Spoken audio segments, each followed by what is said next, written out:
Hello students, आज के इस वीडियो में हम यूपी बोर्ड के क्लास 10th के मॉडल क्वेश्चन पेपर का सेक्शन डी जो कि लिटरेचर सेक्शन है उसको डिस्कस करेंगे।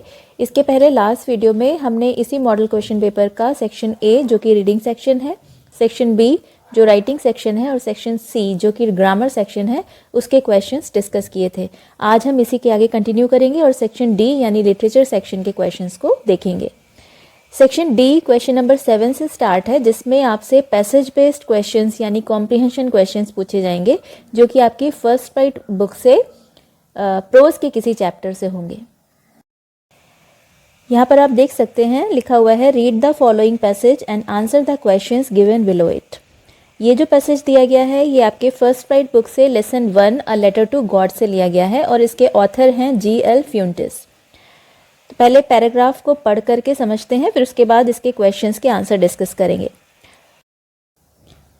With a satisfied expression, he regarded the field of ripe corn with its flower draped in a curtain of rain. With a satisfied expression मतलब संतोष के भाव के साथ he उसने यानी लेंचो ने regarded means looked at the field of ripe corn with its flower अपने फूलों से भरे हुए पके अनाज के खेत को देखा जो कि draped in a curtain of rain, rain यानी बारिश के कर्टेन से यानी पर्दों से ढका हुआ था, बारिश के पर्दे से उसका खेत ढका हुआ था। But suddenly a strong wind began to blow, लेकिन अचानक बहुत ही तेज हवा बिगैन टू ब्लो मीन्स चलने लगी। And along with the rain very large hailstones began to fall, और रेन के साथ साथ बड़े बड़े बहुत बड़े बड़े हेलस्टोन्स मीन्स ओले बिगैन टू फॉल गिरने लगे। These truly did resemble new silver coins. These hailstones ये जो ओले थे, ट्रूली मतलब वास्तव में, डिड रिजेंबल मतलब लुक्ड लाइक दिखाई दे रहे थे किसकी तरह, न्यू सिल्वर कॉइन्स नए सिल्वर कॉइन्स की तरह, नए चांदी के सिक्कों की तरह। The boys exposing themselves to the rain ran out to collect the frozen pearls, और लड़के लंचो के जो लड़के थे exposing themselves to the rain बाहर बारिश में भागे, ran out to collect the frozen pearls, और वो इन फ्रोजन पर्ल्स को जो कि हेल स्टोन्स थे जो फ्रोजन पर्ल्स की तरह दिख रहे थे, जमे हुए मोतियों की तरह दिख रहे थे, उनको कलेक्ट करने के लिए बाहर भागे। अब यहाँ पर फर्स्ट क्वेश्चन दिया गया है what did begin to fall along with the rain. Rain के साथ साथ क्या गिरना स्टार्ट हो गया, क्या गिरना शुरू हो गया, और इसका आंसर है very large hail stones began to fall along with the rain. पढ़ चुके हैं आप यहाँ पर कि वेरी लार्ज हेल स्टोन्स बहुत बड़े बड़े ओले began to fall गिरना शुरू हो गए along with the rain। Next question है why did the boys go out, लड़के बाहर क्यों गए। तो ये भी आप पढ़ चुके हैं इस पैराग्राफ में that the boys went out to collect the frozen pearls, लड़के बाहर फ्रोजन पर्ल्स यानी उन हेल स्टोन्स को कलेक्ट करने के लिए भागे थे। लिटरेचर सेक्शन में नेक्स्ट क्वेश्चन जो होगा क्वेश्चन नंबर 8 वो होगा लॉन्ग आंसर टाइप क्वेश्चन जो कि प्रोज के चैप्टर से आएगा। देखिए लिखा है answer one of the following questions in about 60 words. 60 words में आपको किसी एक क्वेश्चन का आंसर देना है। पेपर में 2 क्वेश्चंस दिए होंगे और हम लोग यहाँ पर दोनों क्वेश्चंस को डिस्कस करेंगे, आपको किसी एक का आंसर देना होगा। तो यहाँ पहला क्वेश्चन पूछा गया है how did Mandela's hunger for freedom change his life. Mandela की फ्रीडम के लिए यानी आज़ादी के लिए जो भूख थी उसने उनकी लाइफ को कैसे चेंज कर दिया। तो इसका आंसर है Mandela realised in his youth that it was not just his freedom that was being curtailed but the freedom of all blacks. Nelson Mandela ने ये रियलाइज़ किया अपने युवावस्था में, उनको ये एहसास हुआ that it was not just his freedom that was being curtailed, कि केवल उनकी ही आज़ादी को कर्टेल नहीं किया जा रहा था। कर्टेल करना मतलब काट छाट कर कम कर देना, but the freedom of all blacks, लेकिन उनके जैसे जितने भी ब्लैक्स थे साउथ अफ्रीका में, ब्लैक स्किन लोग जितने भी थे उन सबकी फ्रीडम को कर्टेल किया जा रहा था। This changed the fearful man into a fearless rebel, और इस बात ने एक फियरफुल मैन को, एक डरने वाले व्यक्ति को, एक फियरलेस मतलब निर्भीक रेबल विद्रोही में बदल दिया। He desired for the freedom of his people, उन्होंने अपने लोगों की फ्रीडम यानी आज़ादी की इच्छा की। He sacrificed the comforts of a settled family life to fight for a greater cause, उन्होंने सेक्रीफाइस्ड मतलब बलिदान कर दिए अपने सेटल्ड फैमिली लाइफ के कंफर्ट्स को, आराम को त्याग दिया, छोड़ दिया, बलिदान कर दिया। किस लिए? To fight for a greater cause, एक महान कार्य के लिए संघर्ष करने हेतु। He joined the African National Congress, उन्होंने अफ्रीकन नेशनल कांग्रेस को ज्वाइन कर लिया। And this changed him from a fearless young man into a bold one who fought against racial prejudice. और तब वो एक फियरलेस यंग मैन में बदल गए, एक निर्भीक युवा व्यक्ति में बदल गए, जिसने रेशियल प्रेजुडिस यानी जातिगत पूर्वाग्रह के विरुद्ध लड़ाई लड़ी। इस तरह से जो मंडेला की लाइफ थी वो चेंज हो गई। नेक्स्ट क्वेश्चन पूछा गया है, give a character sketch of Anne Frank. Anne Frank का चरित्र चित्रण कीजिए। ये जो क्वेश्चन है ये आपके प्रोज के 4th lesson from the diary of Anne Frank से लिया गया है। तो इसमें आपको एन फ्रैंक का चरित्र चित्रण देना है और उसको आप इस तरह लिख सकते हैं। सबसे पहले आप इंट्रोडक्शन देंगे। Though Anne was just 13 years old and Frank was just 13 years old and Frank केवल 13 साल की थी। She was pretty mature for her age, लेकिन अपनी उम्र के हिसाब से वो काफ़ी मैच्योर थी, काफ़ी परिपक्व थी। फिर उसकी डायरी के बारे में आप बता सकते हैं, हर डायरी, ये हेडिंग हो जाएगी। और इसमें आप लिख सकते हैं, she understood that no one would be interested in the musings of a young school girl. वो समझ गई कि कोई भी एक युवा स्कूल गर्ल के म्यूजिंग्स में, उसकी सोच में इंटरेस्टेड नहीं होगा। She therefore decided to maintain a diary, और देयरफॉर मीन्स इसलिए उसने डिसाइड किया कि वो एक डायरी मेंटेन करेगी। And in whom she could confide completely, जिसमें वो कंप्लीटली मतलब पूरी तरह से अपने सीक्रेट्स शेयर कर सकती थी। फिर उसके बाद आप उसके और कैरेक्टरिस्टिक बता सकते हैं, उसकी क्वालिटीज़ बता सकते हैं। That she was witty and intelligent, ये हेडिंग हो जाएगी witty and intelligent. Witty means चतुर और इंटेलिजेंट मतलब बुद्धिमान। और इसका आप एग्जाम्पल दे सकते हैं, when mister Keesing gave her various extra assignment as a punishment for her being talkative, she wrote these with witty intelligence and finally befriended even Mr. Keesing because of her sensibility. तो यहाँ पर आप लिख सकते हैं that N was witty and intelligent, कि N बहुत ही चतुर और बुद्धिमान थी। जब मिस्टर कीसिंग ने उसको एक बहुत सारे एक्स्ट्रा असाइनमेंट दिए, एक्स्ट्रा होमवर्क दिया एज अ पनिशमेंट के रूप में, फॉर हर बीइंग टॉकेटिव, क्योंकि वो she was very talkative. Talkative means बातूनी, क्योंकि वो बहुत ज़्यादा बातूनी थी। तो she wrote these with witty intelligence, उसने बहुत ही चतुराई पूर्ण और बुद्धिमत्ता पूर्वक इनको लिखा। एंड फाइनली, और अंत में, शी बीफ्रेंडेड मतलब उसने मित्र बना लिया इवन मिस्टर कीसिंग को भी, बिकॉज ऑफ हर सेंसिबिलिटी, अपनी सेंसिबिलिटी के कारण, अपनी समझदारी से उसने मिस्टर कीसिंग को भी अपना मित्र बना लिया। नेक्स्ट क्वेश्चन, क्वेश्चन नंबर 9, ये शॉर्ट आंसर टाइप क्वेश्चन होंगे और ये भी प्रोज से आएंगे। और इसमें आपको 3 क्वेश्चन पेपर में दिए होंगे, जिनमें से आपको केवल 2 के आंसर देने होंगे। Answer any 2 of the following questions in about 25 words. 25 words में 3 में से किन्हीं 2 के आंसर आपको देने होंगे। यहाँ पर हम लोग तीनों क्वेश्चंस को डिस्कस करेंगे। पहला क्वेश्चन पूछा गया है, describe any 2 tourist places of Coorg. ये जो क्वेश्चन है ये आपके प्रोज के 7th lesson glimpses of India के पार्ट 2 कूर्ग से लिया गया है, जिसके राइटर हैं लोकेश एब्रॉल। और ग्लिम्सेस ऑफ इंडिया जो चैप्टर है, इसमें आपको भारत की झलक दिखाई गई है। इसमें 3 पार्ट हैं। फर्स्ट पार्ट है अ बेकर फ्रॉम गोवा, सेकेंड है कूर्ग और थर्ड है टी फ्रॉम असम। तो इसमें आपको तीनों पार्ट्स में इंडिया के किसी न किसी हिस्से की, किसी न किसी स्टेट की झलक दिखाई गई है। और ये जो सेकेंड पार्ट है कूर्ग, ये Coorg is a hill station located in the state of Karnataka. Karnataka state में, कर्नाटक राज्य में एक हिल स्टेशन है कूर्ग नाम का, और उसके बारे में इस चैप्टर में बताया गया है।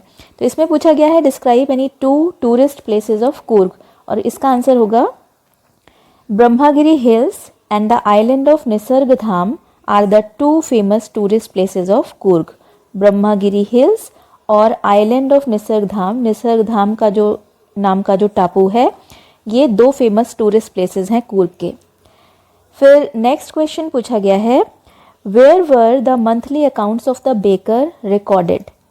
बेकर के मंथली अकाउंट्स कहाँ रिकॉर्ड किए जाते थे, कहाँ पर अंकित किए जाते थे। ये जो क्वेश्चन है ये भी ग्लिम्पसेस ऑफ इंडिया के part 1 a baker from Goa से लिया गया है और इसका आंसर है the monthly accounts of the baker used to be recorded on some wall in pencil. बेकर के जो मंथली रिकॉर्ड्स होते थे, मंथली लेखा जोखा जो होता था एक बेकर का, वो किसी वॉल पर यानी किसी दीवार पर पेंसिल से रिकॉर्ड किया जाता था, पेंसिल से अंकित किया जाता था और महीने के लास्ट में बेकर जाकर के अपना बिल कलेक्ट करता था सबके यहाँ से। और नेक्स्ट क्वेश्चन जो पूछा गया है वो है why did Valli want to ride on the bus. Valli bus की सवारी क्यों करना चाहती थी। ये जो क्वेश्चन है ये आपके प्रोज के lesson 9 madam rides the bus से लिया गया है, जो कि वल्ली नाम की एक 8 साल की लड़की की स्टोरी है। उसके साथ खेलने के लिए उसका कोई साथी नहीं था, इसलिए वो अपने घर के दरवाजे पर खड़े होकर अपना समय व्यतीत किया करती थी। तो अब वो बस की सवारी क्यों करना चाहती थी, इसका आंसर देख लेते हैं। इसका आंसर होगा वल्ली यूज्ड टू वॉच अ बस that travelled between her village and the nearest town day after day. Valli day after day मतलब हर दिन एक बस को देखा करती थी जो कि उसके गांव से नियरेस्ट टाउन यानी पास के कस्बे तक ट्रैवल किया करती थी। The sight of the bus was a source of unending joy for Valli. Bus की ये जो साइट थी, इस बस को देखना वल्ली के लिए एक अनएंडिंग जॉय मतलब बहुत ज़्यादा जॉय, आनंद का स्रोत था। She had never been to any journey before. इसके पहले वो कभी भी किसी यात्रा पर नहीं गई थी। So she wanted to ride on the bus, इसलिए वो उस बस की सवारी करना चाहती थी। नेक्स्ट क्वेश्चन, क्वेश्चन नंबर 10, ये भी प्रोज से आएगा और ये वोकेबलरी बेस्ड क्वेश्चन होगा। इसमें कुछ वर्ड्स दिए होंगे जिनको आपको उनके मीनिंग से मैच करना होगा। लिस्ट ए में वर्ड्स लिखे होंगे और लिस्ट बी में मीनिंग्स लिखी होंगी जिनको आपको सही मीनिंग से मैच करना होगा। तो इसमें फर्स्ट वर्ड दिया हुआ है वेंडर। वेंडर का मतलब होता है विक्रेता। सेकेंड वर्ड है प्रिजर्व्ड, जिसका मतलब होता है सुरक्षित रखा। And third word is monk, जिसका मतलब होता है सन्यासी या तपस्वी। अब इनकी इंग्लिश मीनिंग्स मैच करते हैं। Vendor means hawker, hawker means भी होता है विक्रेता। Preserved means kept safe and monk means says. इसके बाद next question, question number 11 poetry से आएगा, जो कि एक्सट्रैक्ट बेस्ड क्वेश्चंस होंगे। पोइट्री में किसी एक पोएम की कुछ लाइंस पेपर में दी होंगी जिस पर बेस्ड 2 क्वेश्चंस दिए होंगे जिनके आंसर आपको देने होंगे। ये जो एक्सट्रैक्ट दिया गया है, ये जो लाइंस है, ये आपकी first poem dust of snow की हैं जिसके पोएट हैं रॉबर्ट फ्रॉस्ट। ये लाइंस हैं the way a crow Shuk down on me the dust of snow from a hemlock tree. एक कौवे ने जिस तरह से हेमलॉक ट्री के ऊपर से डस्ट ऑफ स्नो को, स्नो डस्ट को मेरे ऊपर हिला करके गिरा दिया। तो अब फर्स्ट क्वेश्चन दिया हुआ है where was the poet standing. इसका आंसर आपको समझ में आ चुका होगा कि पोएट कहाँ पर खड़ा हुआ था और इसका आंसर है the poet was standing under a hemlock tree. Poet hemlock tree के नीचे खड़ा हुआ था। नीचे के लिए प्रेपोजिशन यूज होता है अंडर। नेक्स्ट क्वेश्चन पूछा गया है point out the rhyming words in the stanza. इस स्टैंजा के राइमिंग वर्ड्स को पॉइंट आउट कीजिए। तो इस स्टैंजा में फर्स्ट लाइन का लास्ट वर्ड क्रो राइम करा है थर्ड लाइन के लास्ट वर्ड स्नो से, और सेकंड लाइन का लास्ट वर्ड मी राइम कर रहा है फोर्थ लाइन के लास्ट वर्ड ट्री से। तो इसका आंसर होगा crow rhymes with snow and me rhymes with tree in the stanza. Next question, question number 12, इसमें आपसे किसी एक पोएम का सेंट्रल आइडिया लिखने के लिए कहा गया है। Right the central idea of one of the following poems. 2 poem के टाइटल लिखे होंगे जिसमें से किसी एक का आपको सेंट्रल आइडिया लिखना होगा। और यहाँ इस मॉडल पेपर में जो पोएम दी गई हैं आपको सेंट्रल आइडिया लिखने के लिए, वो है अ टाइगर इन द जू और the trees. Let's discuss the central idea of the poem a tiger in the zoo first. The poem a tiger in the zoo is written by Leslie Norris. ये poem a tiger in the zoo Leslie Norris के द्वारा लिखी गई है। Here the poet shows the mental condition of a caged tiger in the zoo and presents a contrast with its life in its natural habitat. यहाँ पर poet जू में जो केज्ड टाइगर होते हैं, पिंजरे में बंद टाइगर होते हैं, उनकी मेंटल कंडीशन को, उनकी मानसिक स्थिति को दिखाते हैं और उसके नेचुरल हैबिटेट में, natural habitat means natural home, उसके प्राकृतिक आवास में जो उसकी लाइफ है उसके साथ उसकी तुलना करते हैं। In this way he shows us how love for freedom is the natural instinct of every living being. इस तरह से वो हमें शोज अस मीन्स दिखाते हैं कि किस प्रकार लव फॉर फ्रीडम मीन्स आज़ादी के लिए प्रेम हर लिविंग बीइंग की, हर जीवित प्राणी की नेचुरल इंस्टिंक्ट मतलब स्वाभाविक प्रवृत्ति होती है।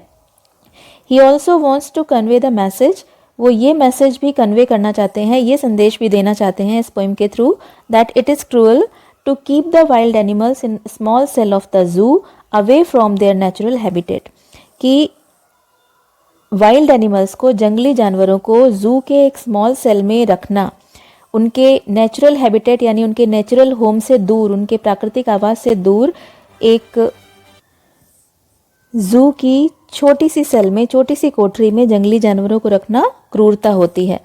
They feel angry, helpless and unhappy. ये जानवर एंग्री मीन्स क्रोधित, असहाय और अनहैप्पी मीन्स दुखी महसूस करते हैं।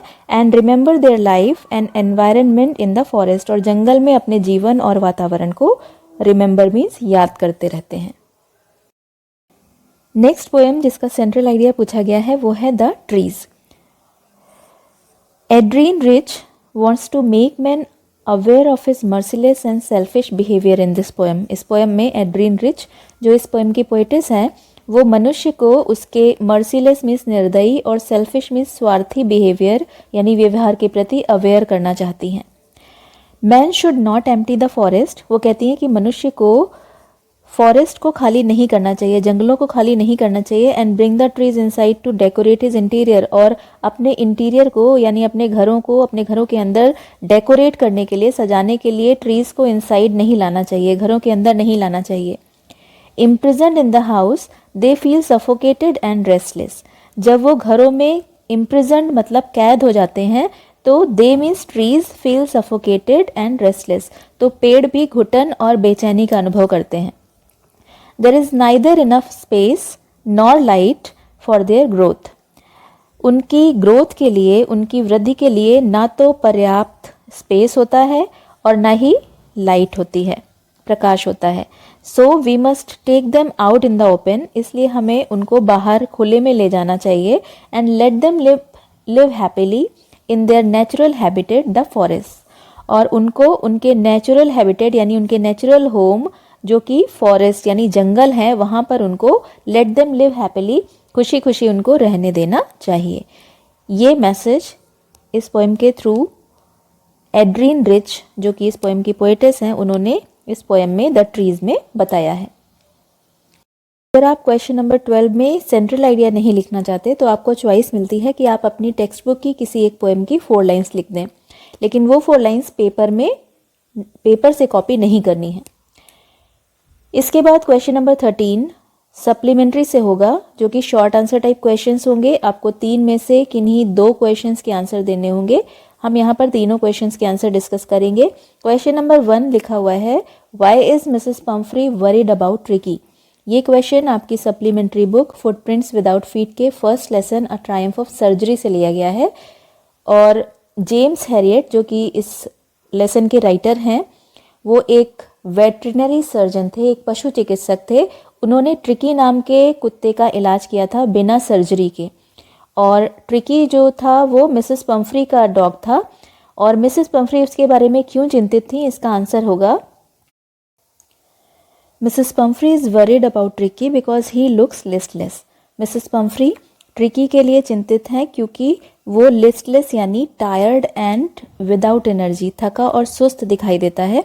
He spends all his time lying on the rug painting, वो अपना पूरा समय रग पर लेटकर हाँफते हुए, पैंटिंग मीन्स हाँफते हुए बिता देता है।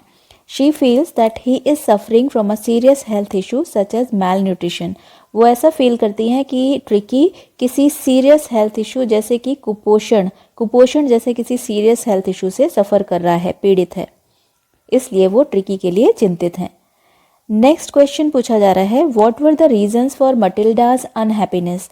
मटिल्डा के अनहैप्पीनेस के यानी दुख के क्या कारण थे।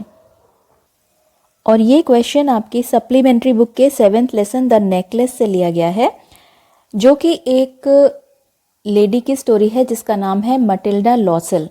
ये बहुत ही सेल्फिश लेडी है और इसकी शादी एक क्लर्क से हो जाती है और अपने जीवन से, अपनी लाइफ से वो संतुष्ट नहीं है। तो यहाँ पूछा जा रहा है कि मटिल्डा की अनहैप्पीनेस के क्या रीजंस थे। तो इसका आंसर है Matilda was always unhappy because she was born in a family of clerks which seemed to be an error of destiny. Matilda हमेशा दुखी रहती थी क्योंकि she was born in a family of clerks, क्योंकि वो clerks की family में पैदा हुई थी, which seemed to be an error of destiny, जो कि उसको ऐसा लगता था कि उसके भाग्य का दोष है। She had high aspirations, उसकी बहुत ही ऊंची एस्पिरेशंस मतलब महत्वाकांक्षाएं थी। She felt grieved at her miserable condition, वो अपनी मिजरेबल कंडीशन यानी अपनी दयनीय स्थिति पर हमेशा दुखी रहती थी। She thought that she was born for all delicacies and luxuries of the world, वो ऐसा सोचती थी that she was born for all the delicacies and luxuries of the world, कि वो संसार की हर डेलिकेसी, हर नाजुक चीज़ और हर लग्जरीज मतलब विलासितापूर्ण चीज़ के लिए यानी सुख सुविधा के लिए पैदा हुई है। Her petty economic and social status tortured and angered her. Her petty economic and social status मतलब उसका मामूली जो आर्थिक और सामाजिक हैसियत थी, टॉर्चर्ड एंड एंगर्ड हर, वो उसको सताया करती थी, उसको कष्ट पहुंचाती थी और उसको एंगर्ड मतलब क्रोधित करती रहती थी।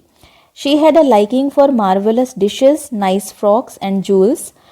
उसको marvelous dishes मतलब शानदार स्वादिष्ट व्यंजनों का, nice frocks मतलब अच्छे अच्छे कपड़ों का और jewels मतलब आभूषणों का शौक था। But she could not attain them, लेकिन वो उनको प्राप्त नहीं कर सकती थी, उनको पा नहीं सकती थी, इसलिए वो हमेशा दुखी रहती थी। ये सारी चीज़ें उसके दुख का, अनहैप्पीनेस का कारण थे। नेक्स्ट क्वेश्चन पूछा जा रहा है, what was so strange about the furniture of Mrs hall. Mrs hall के फर्नीचर के साथ क्या अजीब हुआ था।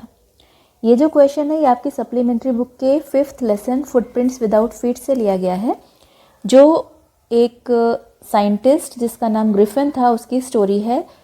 इस साइंटिस्ट ने एक ऐसे केमिकल की खोज की थी जिसको लेने के बाद व्यक्ति इनविजिबल हो जाता था, अदृश्य हो जाता था, और अपने इसी खोज का दुरुपयोग करते हुए उसने कुछ इलीगल काम किए और वहाँ से अदृश्य होकर के बचकर निकल गया और एक इपिंग नाम के विलेज में पहुँचा, जहाँ पर उसने मिस्टर और मिसेस हॉल के घर में 2 कमरे, उनकी इन में 2 कमरे बुक किए। एक दिन जब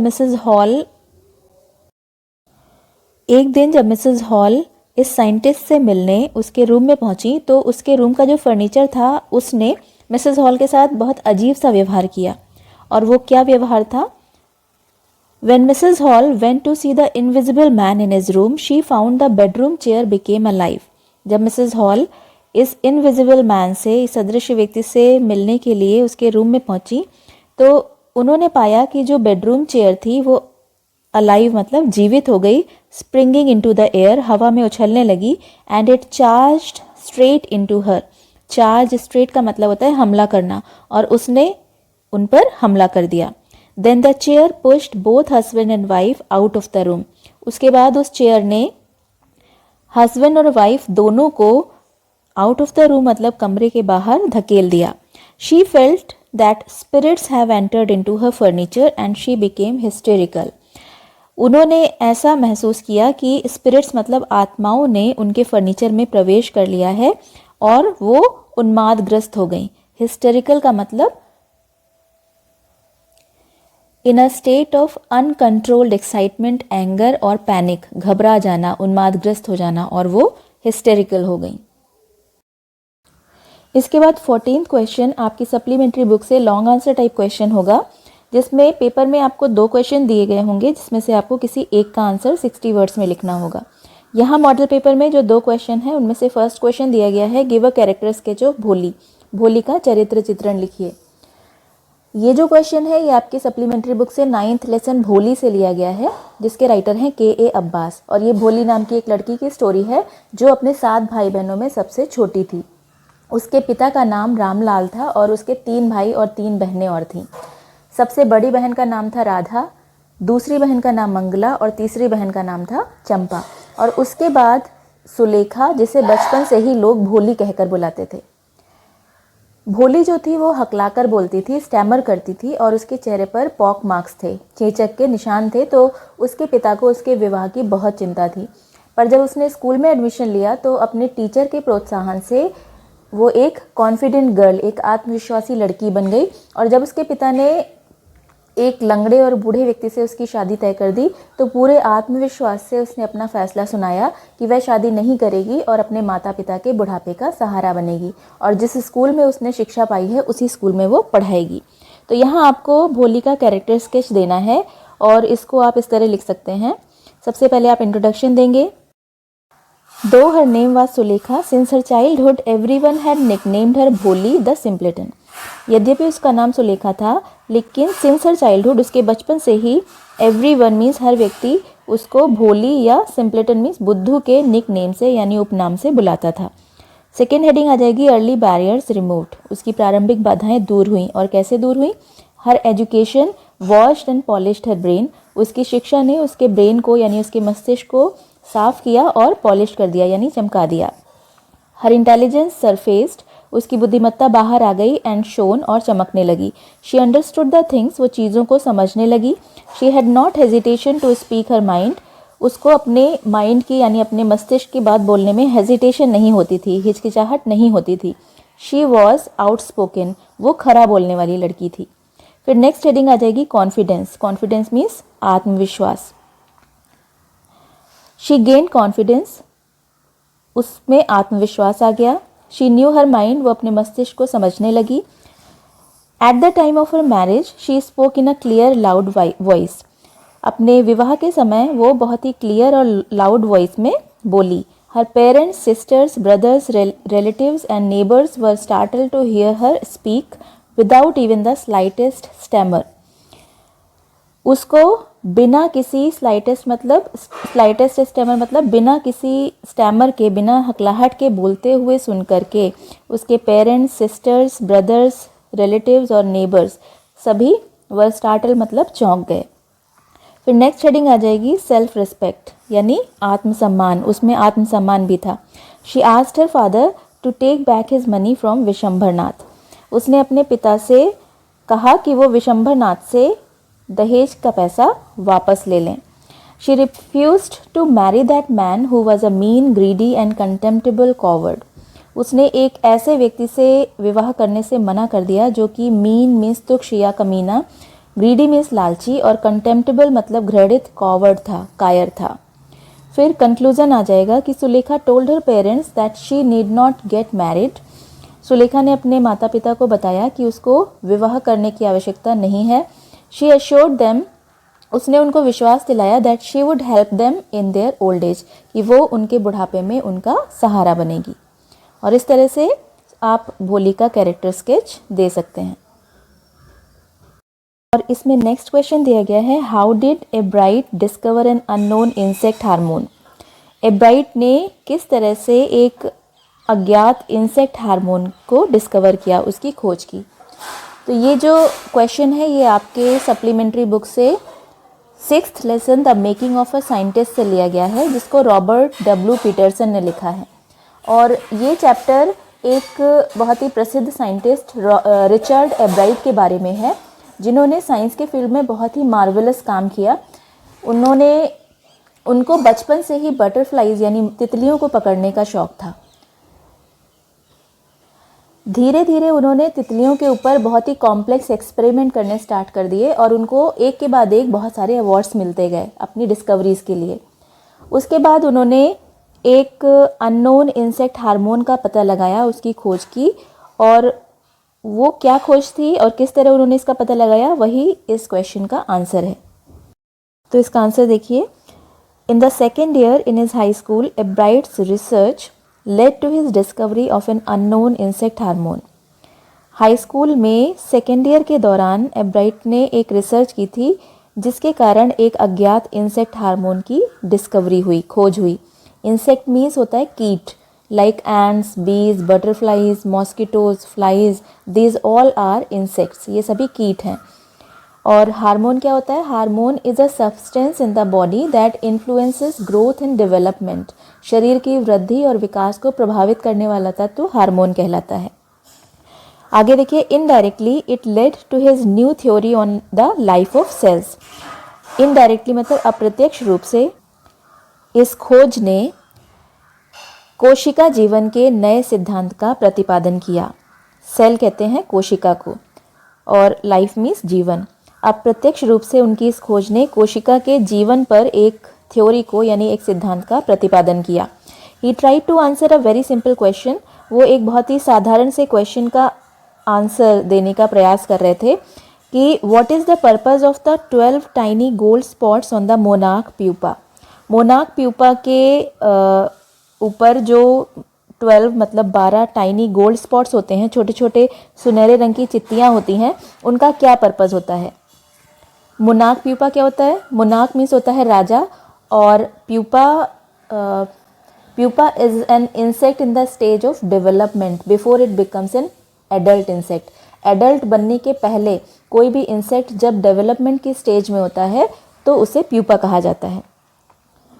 तो वो इस क्वेश्चन का आंसर देना चाहते थे कि मोनार्क प्यूपा पर जो 12 छोटी छोटी गोल्ड स्पॉट्स होते हैं, सुनहरे रंग की चित्तियाँ होती हैं, उनका क्या पर्पज़ है?